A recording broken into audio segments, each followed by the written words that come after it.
আপনার হাতে সময় থাকবে, টাকা পয়সা থাকবে, কিন্তু আপনি চাইলেও আপনার মতো করে ঘুরতে পারবেন না, আপনার ঘোরার লোক থাকবে না, আপনি সম্পূর্ণ একা ফিল করবেন।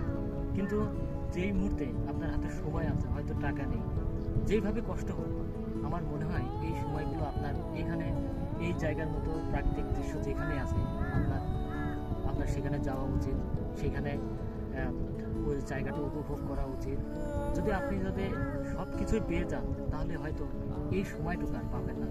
কারণ যত কম বয়স ততই আপনার ঘোরার সময়, যত বেশি বয়স বাড়বে, সংসার হবে, বাচ্চা কাচ্চা হবে, তখন চাইলেও আপনি এরকম ঘুরতে পারবেন না। সবসময় আপনার সংসারের ঘানি টানতে টানতেই আপনার বাকি জীবনটা শেষ হয়ে যাবে। তাই আমার যতটুকু মনে হয়, আমার এই ক্ষুদ্র ব্রেনে যেটুকু মনে হয়, আপনারা এই সময়টুকু নষ্ট করবেন না। যতটুকু পারেন নিজের প্রিয়জনকে হোক, নিজের বন্ধুবান্ধবদের হোক, তাদের সাথে করে এই জায়গাটা এক্সপ্লোর করুন। আমার মনে হয় আপনার যেই ক্ষুদ্র লাইফটা, এই লাইফটাকে আপনি মনে হয় আসল আসল মানেটা বুঝতে পারবেন, যেটা আমি বুঝতে পারছি। সারা জীবন অনেক ব্যস্ততার ভিতরে কাটিয়েছি। এই ব্যস্ততা কাটানোর কারণে আমার পাবনা জেলাকে আমি ঠিকমতো এক্সপ্লোর করতে পারিনি।